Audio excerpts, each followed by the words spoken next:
Glória a Deus. Como eu estava falando sobre essa ideia de nostalgia, tempo, reflexão, aí a gente vem para os visitantes e volta. Orlando, por que você faz isso, sabe? Para a gente ter esse insight, sabe? De opa, já contei uma historinha da minha infância, mas a gente precisa, essa manhã, voltar a pensar em algumas coisas.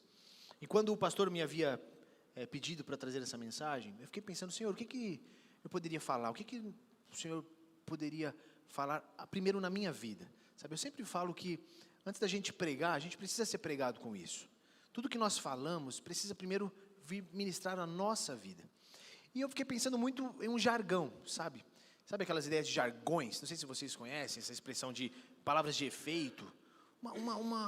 Um tema que é muito comum, um tema que é bem conhecido. É um tema que se encontra, não vai ser esse texto específico dessa manhã, mas se encontra em Eclesiastes capítulo 3. Alguém lembra sobre o que fala Eclesiastes capítulo 3? O tempo, sabe? É justamente sobre isso. É justamente sobre o tempo. E acabou se tornando um jargão, né? Falar o tempo de Deus. Irmão, o tempo de Deus. Falei que eu não ia mais usar essa voz, né? Mas eu vou continuar usando. O tempo de Deus vai chegar sobre a tua vida. O tempo de Deus, a história, sabe? O tempo de Deus. A gente sempre fica falando, mas é esperar o tempo de Deus. É ouvir o sim ou o não de Deus. É refletir no Deus. É refletir no tempo de Deus. Mas às vezes não dá um pouco de angústia o tempo de Deus? Porque parece que o tempo de Deus às vezes não chega. E para várias áreas da nossa vida. Parece que as coisas não acontecem como a gente espera. Parece que as coisas fogem do nosso controle. Aí a gente entende, a gente vai estudar um pouquinho. Aí nós vamos ouvindo que o tempo de Deus é diferente do nosso tempo. Porque quando olhamos para a martiologia da palavra, a etimologia da palavra, o tempo de Deus é diferente do nosso. Porque o tempo de Deus, ele é o kairos. E o tempo do homem é o cronos. E aí, o cronos do homem, que é a cronologia, o tempo cronológico, o tempo de padrão, de métrica, é diferente do kairos de Deus, porque Deus ele não habita específico em um lugar. Deus é o tempo, Deus é a existência. Deus não começou a ser, Deus é e sempre será. Então, que legal, olha, segundo o estudo da palavra, a teologia, o tempo é isso, o kairos, o cronos. Mas e quando isso não se alinha à nossa realidade? E quando parece que as coisas vão fugindo, ou quando parece que a gente perde o tempo, quando parece que as coisas fogem do nosso controle?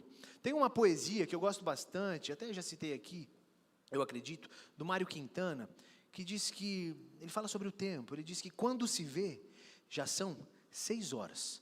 Quando se vê, já é sexta-feira. Quando se vê, já é Natal. Quando se vê, já terminou o ano.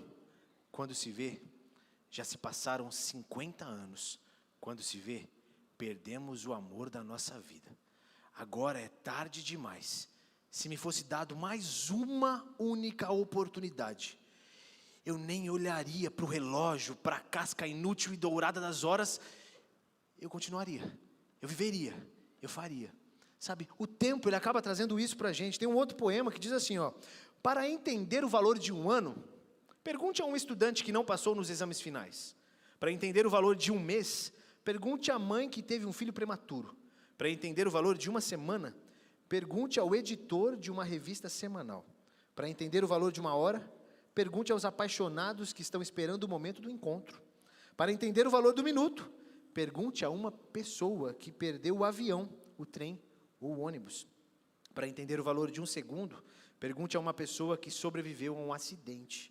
Para entender o valor de um milissegundo, pergunte a uma pessoa que ganhou a medalha de prata nas Olimpíadas. O tempo não espera por ninguém. Valorize cada momento da sua vida. Eita, Orlando, nossa, é choque, né? Tipo, com calma aí. Que é importante a gente parar e refletir nesses detalhes, porque, sabe o vento, a brevidade da vida, passa muito rápido. Essa semana que passou, não sei se vocês viram, se você não viu, eu não sei em qual caverna você mora, mas aconteceu um acidente no interior de São Paulo, em Vinhedo, onde 62 pessoas morreram, caíram de um avião. Vários sonhos, vários projetos, médicos, profissionais, pessoas voltando às suas realidades. De repente, acabou. Aí nós ligamos o noticiário e dá um choque, não dá? Pelo menos eu sou uma pessoa meio mórbida, que eu fico assistindo muito vídeo quando acontece uma tragédia, eu fico assistindo várias tragédias, eu fico vendo tragédias que aconteceram e eu vou ficando mal. Só que aquilo vai me instigando a assistir mais tragédias. Aí eu vou ouvindo, e as caixas pretas, aí eu começo a ouvir as caixas pretas de diversos aviões, e eu vou tomando de uma ansiedade, de uma angústia, eu falo, meu Deus, eu vou cair do avião, mas eu nem ando de avião, mas eu vou cair, aí eu começo a ficar com medo e, sabe, e aí a gente vai sendo tomado de um medo, uma ansiedade, uma preocupação. E aí não sei quantos viram ontem que um personagem antigo da televisão brasileira, ele faleceu, né? Sabem quem faleceu ontem? Silvio Santos. Ele faleceu ontem. Sabe aquele tipo de pessoa que parece que nunca vai? Tipo, não, essa pessoa não vai. E a grande realidade é o que me fez encaixar essas questões do tempo, porque eu vinha pensando nisso, e aí ontem vem um maestro da comunicação. Ele também foi. E ele tem uma canção que ele diz assim, ó: agora é hora de alegria, desse mundo não se leva nada, vamos sorrir e cantar. Que doideira, né? Orlando, o que você está viajando hoje aí na mensagem, né? É que o tempo é para a gente, primeiro, antes de entrar lá, a gente precisa pegar essa métrica desse tempo que é muito urgente. A gente só tem esse tempo, é só uma vida, é só um momento, nós não temos outra opção, nós não temos outra oportunidade, é só essa vida que nós temos. E o problema de não enxergarmos essa realidade com certeza, com convicção, é que nós deixamos passar coisas que não podemos deixar passar. Tem coisas que nunca mais vão voltar, e aqui não é uma mensagem para que choque o teu coração com peso, não, mas é para que a gente olhe que a vida é só uma, e o tempo, ele não volta, o tempo é um só, e o tempo precisa ser vivido com seriedade, com cuidado, porque de forma muito rápida, a gente percebe que não tem mais. E aí quando olhamos essa ideia de tempo de Deus sobre as nossas vidas, refletir sobre o tempo de Deus, em Eclesiastes capítulo 3 diz que há um tempo certo para cada propósito. Há o tempo de nascer e há o tempo de morrer. Há o tempo de plantar e há o tempo de arrancar. Olha que louco. Há o tempo de arrancar também. Há o tempo de abraçar e há o tempo de deixar de abraçar. Na segunda passada eu fui ao sítio, eu fui arrancar mandiocas. Eu falei, pai, vamos tirar umas mandiocas. Até eu dei mandioca para algumas pessoas aqui da igreja. E mandioca frita é muito bom. E aí nós estávamos lá arrancando. Eu falei, pai, mas... Porque tem um tempo, eu não sei se vocês sabem, mas se você tira a mandioca, por mais que ela já está lá na terra há um tempo, e você tira antes do tempo, ou ela está pronta já para tirar, ela vai estar no tamanho certo. Só que se você tira sem ser o mês correto, tenta cozinhar, irmãos. Sério. Tenta fritar. Se você frita, vira um chicletão assim, ó. E se você cozinha, ela fica dura, fica sem sabor. Aí você passa 3 dias, 4 dias, arranca a mandioca, frita ela. Parece que você está comendo carne. Fica molinho, fica um negócio incrível assim, ó. Porque é o tempo, há um tempo para cada estação, há um tempo para cada propósito. E se nós não formos muito intencionais no timing do tempo, nós vamos perder coisas que lá na frente não vai valer a pena. A gente vai olhar e vai falar, poxa vida, poderia ter sido diferente. Essa semana, eu comecei a escrever um texto sobre tempo, e eu mandei para vários jovens aqui da igreja, vários jovens sobre esse tempo, do nada assim, tipo, quando eu falo do nada, é do nada, tipo, às vezes, 11h30 da noite, eu estou lá escrevendo, daqui a pouco eu termino, e mando no particular de vários jovens aqui, eles falam, mano, ele é meio maluco, sabe, por quê? Porque às vezes Deus, ele trabalha no teu coração, e essa mensagem pode chegar no coração de alguém, por quê? Nosso tempo é muito breve, nós temos um tempo muito curto. E aqui não é, novamente, uma mensagem para falar, como o pastor Bruno falou semana passada, estou falando de morte, mas se eu morrer, não acha que é profetada, que eu falei, não, mas é real. Nós, às vezes, olhamos e falamos, não, mas é porque ele tem uma idade, ou ele tem esse problema de saúde. Nós não sabemos sobre ninguém. E se nós não aproveitarmos as oportunidades que temos com alguém hoje, e deixarmos de lado bobeirices da vida, a gente perde oportunidades de fazermos coisas e vivermos coisas extraordinárias. Eu gostaria de refletir com os irmãos em um texto que se encontra no Evangelho de Lucas, no seu capítulo 9, versos 59 ao verso 62. Então, o Evangelho de Lucas, capítulo 9, verso 59 até o verso 62.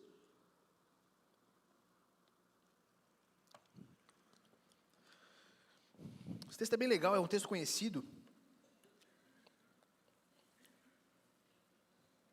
que diz assim, Evangelho de Lucas, capítulo 9, verso 59 ao 62. Se você não achou, abre a Bíblia em qualquer página, assim, para o pessoal falar que você abriu rápido, e acompanha na tela, porque está na tela também. Ó, diz assim: a outro disse. Quem disse? Jesus, tá? Só para a gente entender quem disse. A outro disse: siga-me. Mas o homem respondeu: Senhor, deixa-me ir primeiro sepultar o meu pai. Jesus lhe disse: deixe que os mortos sepultem os seus próprios mortos. Você, porém, vá e proclame o reino de Deus. Ainda outro disse: vou seguir-te, Senhor, mas deixa-me primeiro voltar e me despedir da minha família. Jesus respondeu: ninguém que põe a mão no arado e olha para trás é apto para o reino de Deus. O que é isso, Orlando? O que isso tem a ver com o tempo? Sabe, vamos entender um pouquinho o contexto aqui. Nessa passagem do capítulo 9, nós vemos coisas extraordinárias aqui que Jesus fez no capítulo 9, dentre algumas coisas que Jesus fez, Jesus havia dito aos discípulos: vocês agora receberam autoridade, vão por aí, expulsem demônios e curem enfermos. No capítulo 9, olha quanta coisa acontece no capítulo 9. No capítulo 9, Jesus faz aquele milagre da multiplicação dos pães, apenas 5 pães, 2 peixinhos, uau, todo mundo comeu. E aí aquele milagre incrível dos 5 pães e 2 peixinhos, tudo no capítulo 9. Depois vem aquele texto bonito, que é um texto que eu gosto muito, que é emocionante, quando Jesus chega para os discípulos e fala: ei, discípulos, o que estão dizendo por aí de mim? Jesus, estão dizendo uns que o Senhor é o Elias, uns estão dizendo que o Senhor é o João, o Batista. Tá, e aí? Não, outros estão dizendo que o Senhor é um profeta. Legal, mas e aí? O que vocês dizem que eu sou? Aí o Pedro toma a frente e diz: tu és o Cristo, o Filho do Deus vivo. Aí então Jesus olha e fala: isso aí, Pedro, você entendeu? Sobre essa pedra eu edificarei a minha igreja. Que pedra é essa? É um coração que entendeu que o Senhor é Senhor da vida. Nossa, tudo no capítulo 9 de Lucas. Depois vem ainda, bem que Jesus sobe ao monte e fala para o Pedro, para o Tiago e para o João: Pedro, Tiago, João, segura um pouquinho aqui, espera um pouquinho aqui, eu vou ali, vou ter uma experiência ali, vou falar com Elias. E aí então Jesus sobe o monte, ele tem um encontro com Elias e com Moisés, o monte da transfiguração. Aí eu fico olhando o Tiago, o Pedro e o João, temerosos por aquilo estar acontecendo, e eles falam: Jesus, deixe que a gente construa barracas aqui. A gente vai construir barracas e nós vamos viver aqui, porque isso é incrível. Sabe, imagina, irmãos, você tem um contato agora com o Senhor Jesus, Elias, Moisés. Imagina aquele senso de: meu Deus, que isso não acabe. Aí Jesus fala: não é para construir barracas aqui não. É para que vocês construam um coração em mim, para que isso nunca saia da direção de vocês. Porque se vocês viverem baseados no que vocês estão vendo, no dia que vocês não verem mais, vocês vão se distanciar. Tudo no capítulo 9. Olha como que é importante ler a Bíblia, irmãos. Sabe, porque olha quanta coisa o Senhor vai falando ao teu coração, um monte de coisa, você vai olhando e fala: meu Deus. Aí depois também tem um momento ali que os discípulos não conseguiram expulsar o demônio de um jovem. Aí chegam para Jesus e Jesus, é o seguinte, seus discípulos aí, não sei o que o Senhor fez, porque não dá, né? Aí Jesus olha para os discípulos: ei, homens de pequena fé. Aí Jesus expulsa o demônio daquele jovem. Aquele jovem então se torna livre, sai pregando o evangelho. E aquele monte de gente vai chegando até Jesus, vai conhecendo Jesus. E Jesus vai ali, e aí um fala assim: Jesus, Hamilton, meu Deus, que legal essa passagem, Hamilton. Porque assim, aqueles jovens chegam: Jesus, vou te seguir também, Jesus. Estou te seguindo também, hein? Arnaldo, vou seguir também. Vou seguir. Aí um chega e fala: vou seguir, estou te seguindo, Jesus. Aí Jesus para e diz assim: você quer me seguir? Então segue-me. Porque é fácil isso, irmãos. É muito fácil a gente vir aqui na igreja e falar: gostei dessa palavra, hein? Que bênção, hein? Louvado seja o nome de Jesus, glória a Deus, bênção demais, quero seguir a Jesus. Sério? Então segue. É simples assim, você quer seguir? Então segue. Que legal, é assim, você quer seguir? Então segue. Então eu vou, mas deixa eu voltar lá na minha casa lá para sepultar o meu pai. E aqui, segundo a história, não é que o pai daquele rapaz tinha falecido naquele momento, não. É porque aquele rapaz, muito provavelmente, ele era o mais velho da família. E por consequência, ele tinha a responsabilidade da família. Então ele falou: deixa eu voltar até que eu sepulte o meu pai, ou seja, até que acabe esse tempo do meu pai na terra, depois que eu tiver exercido o meu papel de filho mais velho, aí eu venho e te sigo. Algumas versões dizem isso, alguns historiadores dizem isso. Sabe, não é simplesmente, eu vou sepultar, não é esse tempo. É o tempo de voltar e ficar naquele lugar. Jesus disse, não dá. Olha o que ele coloca de novo, vamos ler, mas o homem respondeu, Senhor, deixa-me primeiro sepultar meu pai. Jesus lhe disse, deixe que os mortos sepultem os seus próprios mortos, você porém vai e proclame o reino de Deus. Ainda outro disse, vou seguir-te, Senhor, mas deixa-me primeiro voltar e me despedir da minha família. Jesus respondeu, ninguém que põe a mão no arado e olha para trás é apto para o reino de Deus. É meio doido isso, né, irmãos? Mas ele só ia se despedir da família, nem tempo para despedir da família tinha. Mas que religião é essa de maluco, que nem a família eu posso me despedir? Não é sobre isso, não é sobre o despedir ou não, é sobre o não abrir mão da própria vida por uma vida maior do que a nossa. A ideia de falar de tempo de Deus nas nossas vidas, irmãos, é entendermos que o tempo de Deus não é o momento que vai chegar, é o momento do hoje, porque senão eu vou viver sempre a minha vida esperando que o tempo de Deus se cumpra sobre mim, e eu fico assim, Deus, no dia que isso acontecer, no dia que isso acontecer, no dia que aquilo fluir, no dia que aquilo der certo, no dia que isso acontecer, eu fico sempre determinando, separando algo para dizer naquele dia específico. Mas o tempo de Deus é o agora. Senão nós vamos sempre postergar mudanças. Quando nós olhamos para a ideia de cronômetro, para a ideia de cronos, tempo, nós vemos uma sacada muito legal do tempo que foi criado, que foi dividido em 12 meses. E uma curiosidade esses dias, que alguém me contou, falou que os 12 meses, eu achei bem interessante, e pesquisando é real. Os 12 meses é dividido assim, cada tracinho do seu dedo aqui simboliza um mês. Então, um mês, dois, porque na época não tinha calendário. Então, que dia nós estamos? Em que mês nós estamos? Janeiro, fevereiro, março, abril, maio, junho, julho, agosto, setembro, outubro, novembro, dezembro. Por que esse aqui está assim? Porque esse aqui era o que contava assim, janeiro, fevereiro, março, abril, maio, junho. Então, é o tempo aqui, separando nos meses. E sabe por que é legal o cronômetro nosso e o tempo que a gente tem? Porque com o tempo a gente faz algumas coisas do tipo assim, hoje, dia 1º de janeiro de 2025. Vamos imaginar que a gente chega lá em 2025, janeiro. 1º de janeiro de 2025. O que eu vou fazer? Meu irmão, esse ano vai ser o ano da virada. Esse ano vai ser o ano onde eu vou estar no shape. Esse ano vai ser o ano que eu vou concluir 8 faculdades. Esse ano vai ser o ano que eu vou aprender a tocar violão, inglês, espanhol, aramaico e grego. Esse ano farei teologia, eu farei curso de medicina e eu farei arquitetura. Esse ano vai ser o ano da história. Esse ano vou me casar, esse ano terei 3 filhos, esse ano, sabe? Esse é o ano. Trigêmeos, tá, irmãos? Não é 3 filhos com pessoas diferentes, trigêmeos. Tempo. Aí nós fazemos sempre esse projeto. Eu vou fazer isso, vou fazer aquilo. Porque a gente fica sempre esperando que aconteça o tempo. Porque o tempo faz isso. Então nós encaixamos em 12 meses. Para quê? Imagina que chegue em março do ano e você não conseguiu o que você queria. Já sei, eu tenho um plano. 2026 vem aí. Em 1º de janeiro de 2026 será o dia. Isso faz com que a gente postergue mudanças, sempre adiando aquilo que pode ser hoje. Por que a gente não muda agora?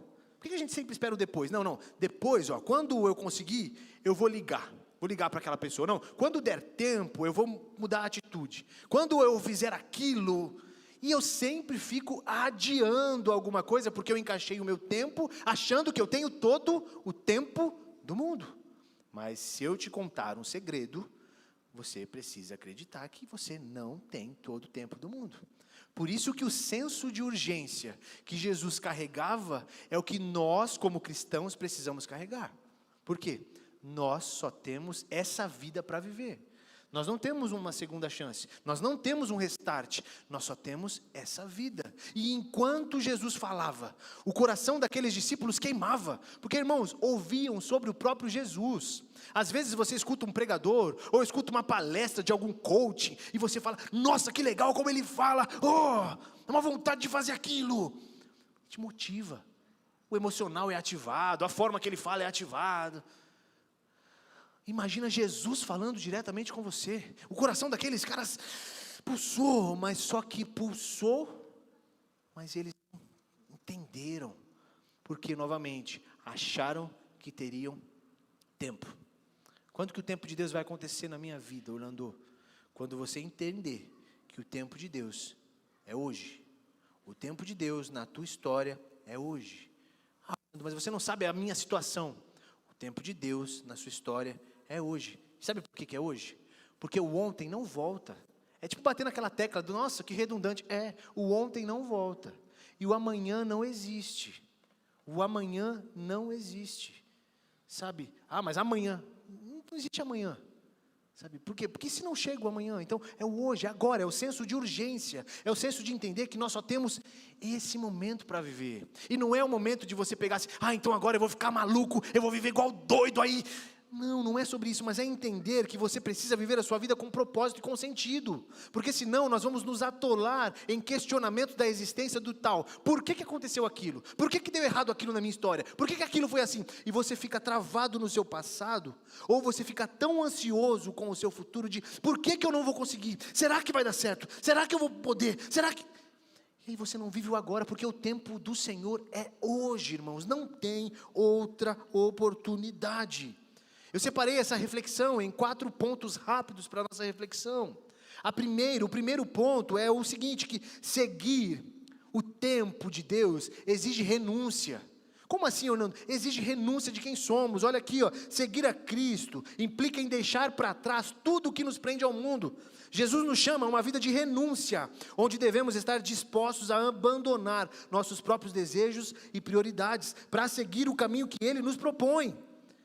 É importante que a gente entenda a renúncia, irmãos. Renunciar é uma palavra difícil. Chega para alguém hoje e pede para ela renunciar a alguma coisa. Sabe, você quer ver um casamento bom, um casamento abençoado? Olha quanto que o marido renuncia, olha quanto a mulher renuncia. Agora que fica naquela disputa, eu não. É queda de braço agora, virou disputa, que braço de ferro. É aprender a renunciar. Se eu quero viver algo diferente, eu preciso aprender a renunciar coisas da minha própria jornada, da minha própria vida. Se eu escuto na palavra de Deus, que a palavra de Deus manda eu ir por aqui, mas eu gosto tanto de ir por aqui. Não importa o que você gosta. A gente não está falando sobre o que você gosta, mas é sobre uma direção que muda a tua história, muda a tua casa, muda a tua família. Porque se você ficar esperando o dia correto para mudar, quando você der o start, já foi. Então é aprender a renunciar à nossa própria vontade. É aprender a renunciar o nosso próprio eu. É aprender a renunciar e ouvir a palavra de Jesus, segue-me. E segue. Mas e depois? Se você seguir a Jesus, irmãos, você acha que Jesus não vai cuidar do depois? Sabe, o problema é que a gente fica com tanto medo de, mas e se... Irmãos, se a gente renuncia por algo maior do que a gente, vai ser incrível. Imagina o que nós podemos viver, se nós renunciarmos por aquele que é maior do que nós. Então nós precisamos aprender a renunciar para viver o tempo de Deus na nossa vida. Porque quando a gente renuncia o meu eu, quando nós renunciamos o nosso eu, nós começamos a viver a vida de Deus em nós. Então eu preciso aprender a renunciar. Eu também preciso aprender a alinhar o que é prioridade na minha vida. Eu preciso entender o que é prioridade. Para viver no tempo oportuno de Deus, precisamos alinhar nossas prioridades com as dele. Jesus nos ensina que proclamar o reino de Deus deve ser nosso principal prioridade. Isso requer uma reavaliação constante de onde estamos investindo nosso tempo e energia. Irmãos, é importante o alinhamento. Eu renuncio para alinhar. Eu renuncio a minha história para alinhar a minha vida com a vida do Senhor. Eu preciso estar alinhado com a vontade de Jesus. Como assim, Orlando? Alinhar. Sabe, alinhar. O que é alinhar? Eu lembro que uma vez a gente foi construir uma cocheira lá no sítio. Eu sempre trago esse exemplo porque, desculpa, é o que tem, irmãos. Eu fui construir uma cocheira, não sei quantos sabem, eu e meu pai, a gente foi fazer uma cocheira para guardar uns cavalos lá.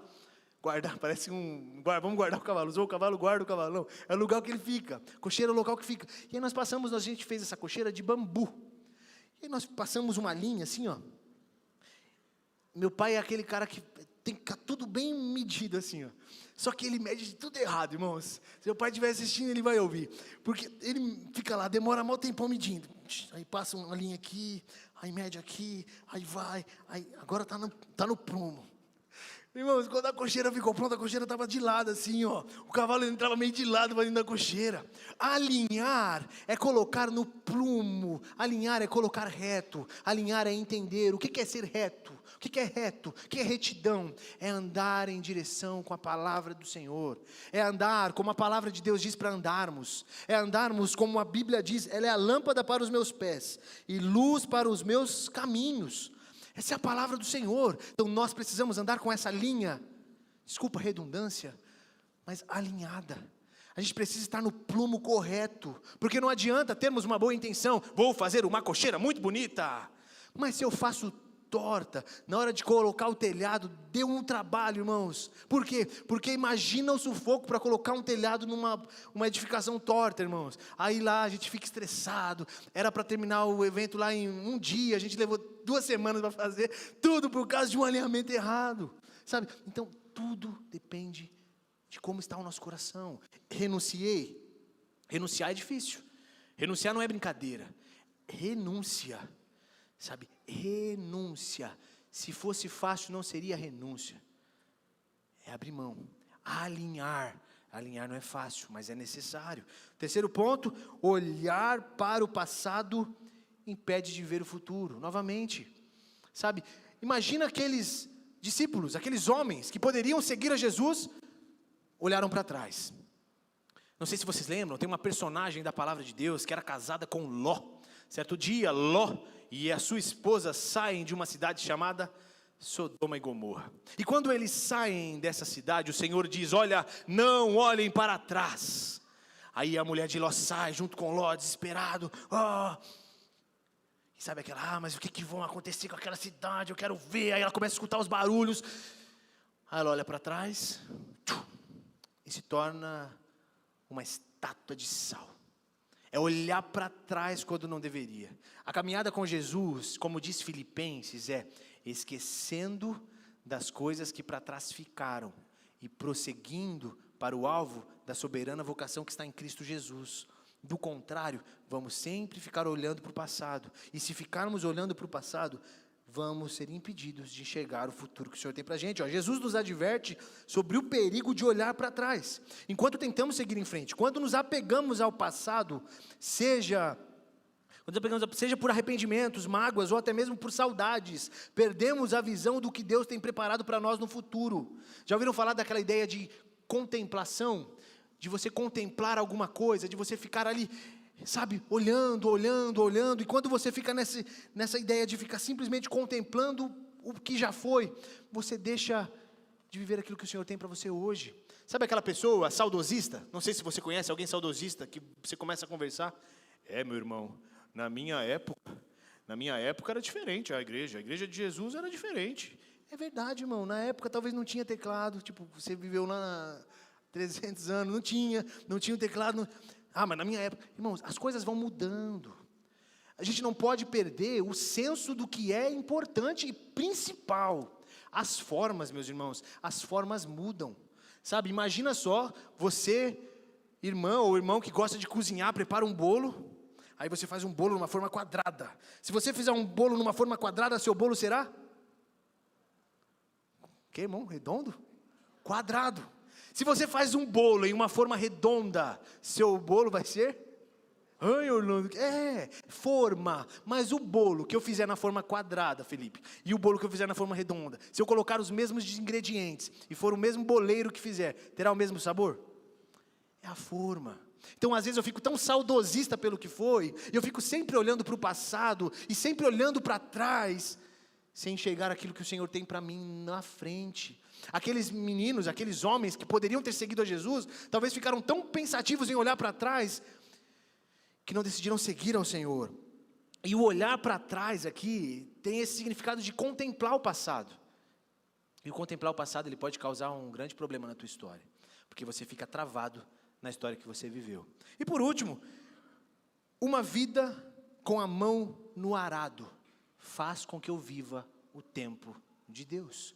Uma vida com a mão no arado faz com que eu viva o tempo de Deus. Jesus usa a metáfora do arado para ilustrar a dedicação necessária para segui-lo. Assim como um agricultor não pode arar a terra olhando para trás, nós também não podemos seguir a Cristo com o coração dividido. Devemos estar totalmente comprometidos com as mãos firmes no arado, focados na missão que Ele nos deu. Sabe, nós precisamos, irmãos, entender que o arado, sabe, eu não sei quantos já trabalharam com roça, ou trabalharam, ou já viram um arado. O que funciona um arado? O arado ele vai abrindo terra. O arado ele vai abrindo um espaço na terra, vai afofando a terra, para que você venha depois semeando. Sabe, quando nós entendemos o nosso chamado de seguir ao Senhor, nós ganhamos um arado. Imagina uma enxada, para ficar mais prático para você, se você sabe. Se você não sabe nem o que é enxada, nem arado, pesquisa no Google. E aí você, não agora, mas depois do culto, você pesquisa o que é arado. Sabe, vai arando a terra. Arar a terra. Aí você está arando a terra aqui, ó. Por que você não pode abrir mão do arado? Porque é assim que funciona. A gente está arando a terra aqui, ó. Eu já trabalhei com isso no sítio com o meu pai. A gente vai arando a terra. Eu ia arando, pequenininho arando, meu pai vinha com a semente. Agora, se eu paro de arar a terra, como que vai vir a semente no solo? Sabe, eu não posso abrir mão do meu arado, eu não posso deixar de cultivar aquilo que o Senhor tem para a minha vida, porque é urgente aquilo que nós carregamos, irmãos. O arado da nossa história é urgente. Orlando, então quer dizer que eu não posso ter tempo para outras coisas? Claro que pode. O que você não pode é perder a prioridade daquilo que tem que ser primeiro na tua vida. Se você perder o senso de primeiro, meu irmão, você perde o senso de todo o restante. O arado precisa estar pulsando no teu coração, no sentido de que eu não posso perder tempo com coisas que me façam perder o foco daquilo que vale a pena ser vivido. Porque do contrário, nós vamos viver uma geração, uma vida sempre depressiva, ansiosa, preocupada, angustiada, desesperada. Por quê? Porque eu não estou vivendo o meu propósito de vida. Qual que é o propósito da nossa vida, irmãos? Arar a terra. Nós somos feitos do que, irmãos?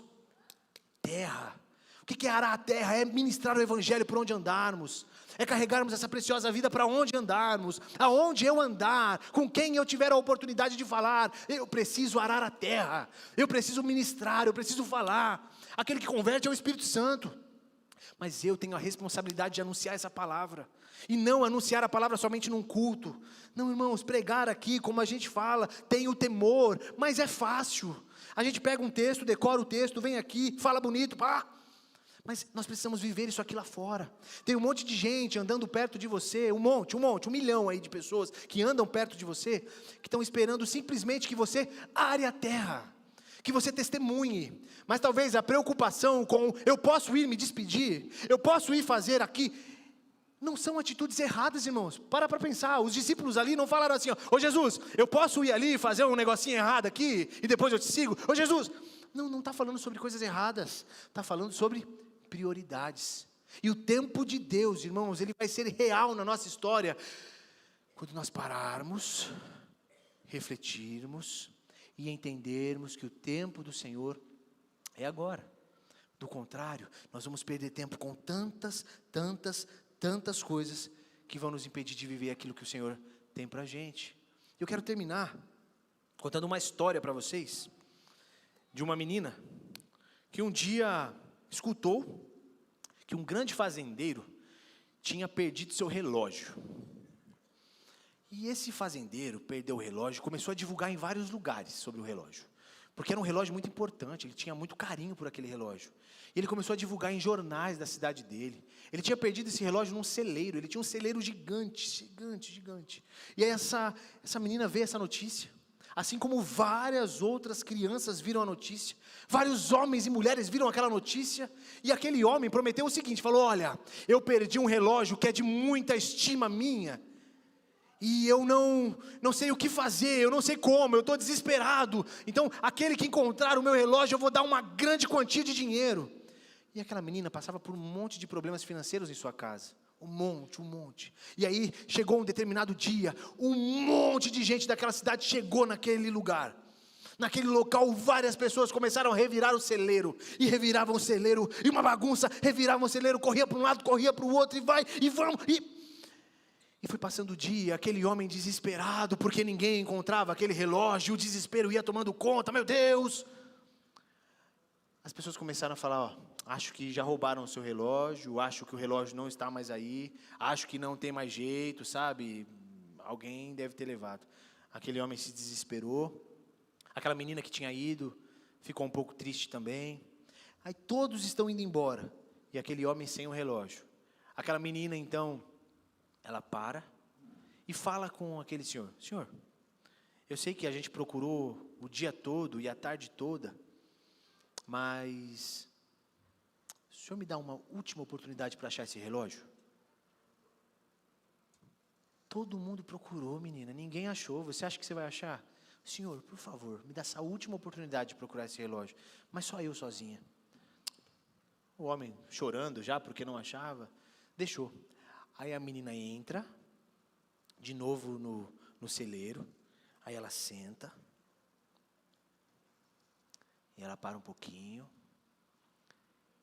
aí ela para mais um pouquinho, começa a prestar atenção, aí os sons em volta vão se aquietando, e bem distante ela começa a escutar assim, ó.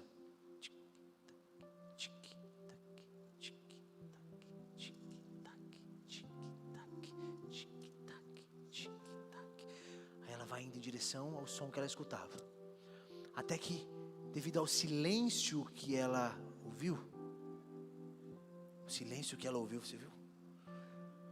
Ela chega até o relógio, e ela encontra o relógio, e ela devolve o relógio. Por que eu termino falando isso, quando a gente começa falando que dessa vida não se leva nada, vamos sorrir e cantar, quando a gente aplica falando que os discípulos tinham que abrir mão para seguir e não seguiram, quando a gente fala sobre essa ideia de tempo de Deus e agora termina com uma história totalmente diferente? É para dizer para nós, irmãos, que o tempo de Deus é agora, e nós não vamos viver o tempo de Deus enquanto continuarmos na aceleração do nosso dia, na aceleração do nosso eu, tentando resolver as coisas com a nossa própria força ou a força do nosso braço.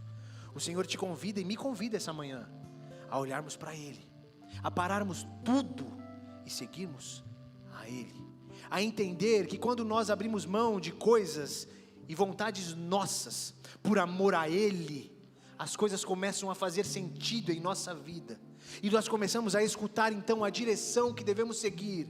O Senhor vai mostrando para a gente que eu devo ir para cá ou para lá, porque a partir de então não é mais a minha voz que grita pedindo respostas, é a própria voz do Senhor que responde às minhas orações e me direciona para a vontade dEle na minha vida. Que de coração você entenda que a resposta de Deus já veio sobre a tua vida. Não fique esperando o tempo de Deus amanhã ou depois, viva o tempo de Deus hoje. Ao acabar esse culto, terminar essa reunião, que o teu culto continue, e que por onde você andar, você lembre que você é a resposta de Deus para alguém, que o tempo de Deus é real, e você pode ser o tempo de Deus na vida de alguém, e que enquanto você for o tempo de Deus na vida de alguém, o tempo de Deus vai sendo mostrado para o teu coração também.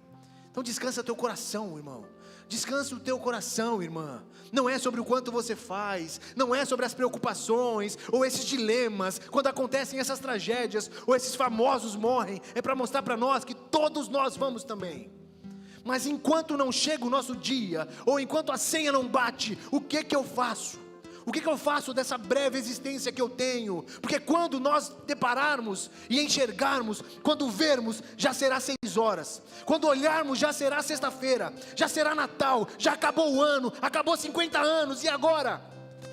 Agora é tarde demais. Hoje é o dia que o Senhor me traz e te traz a ideia de respirarmos e falar: Senhor, ministra a minha vida e me deixa ouvir o sinal do teu tempo. Jesus, obrigado, Senhor, por essa manhã. Obrigado porque o Senhor continua sendo um Deus que cuida de nós. Obrigado porque a tua graça é real, porque o teu amor nos constrange. Obrigado, Jesus, por cada um que está aqui, por cada família que aqui chegou. Nós sabemos, Deus, que por vezes na jornada o nosso coração é tomado de medo, ansiedades e preocupações. Queremos viver o tempo de Deus para ontem, mas não enxergamos que o tempo de Deus é o agora. Consola, Pai, aqueles que acham que perderam alguma coisa, ou perderam o tempo, ou simplesmente perderam mesmo. Mas Deus, restaura esse coração, conforta esse coração, e nos traz, Jesus, um direcionamento para olharmos para o Senhor, para entendermos que no Senhor as coisas são possíveis, no Senhor tudo é possível, e no Senhor, Jesus, nós podemos ter respostas para as nossas questões, que no Senhor nós podemos ter direcionamento para o tempo do Senhor. Ministra as nossas histórias, Jesus, traga paz ao nosso coração, e quando olharmos as tragédias, ou quando pessoas que amamos vão embora, possamos nos lembrar e trazer ao nosso coração memórias daquilo que foi, e olhar para o Senhor, porque é somente no Senhor que a gente encontra esperança, propósito e expectativa para o dia do amanhã. Acalma o nosso coração e nos faz ouvir e entender que o tempo do Senhor é lindo e o tempo do Senhor é hoje. Obrigado, Senhor, nós te agradecemos, te louvamos e te engrandecemos, em nome de Jesus, Senhor, amém. Jesus. Há momentos que na vida pensamos em olhar para trás. É preciso pedir ajuda para poder continuar e clamarmos o nome de Jesus. E clamarmos o nome de Jesus. Mais uma vez, e clamarmos